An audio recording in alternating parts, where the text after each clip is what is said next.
قلت لها عندك صبر؟ قالت نعم. عندك رغبة؟ قالت. عندك تحمل؟ قالت. عندك فلوس؟ لأن المنتجات مالتنا تمام بيها شوية غلا لكن بيها نتيجة إن شاء الله. قالت عندي صبر وأمه موجودة، فالحمد لله رب العالمين. سهيل كان بطل طبعا، هو جريء جدا وشاطر بالمدرسة ومتفوق على زملائه، كان درجاته كلها 190 رغم هالمرض. وطبعا بالرحله ما حد يقعد يمه، ما حد يقعد بصفه، خلاص يعني مثل ما تقولون يتنقسون من عنده. وهذا المعلم كان المدرس ما يعطي اجازه، ما يعطي، وسهيل مصمم على انه يدرس. الحمد لله.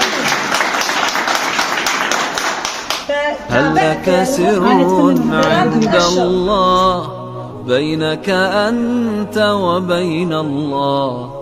هل لك صدقات تخفى لا يعلمها إلا الله؟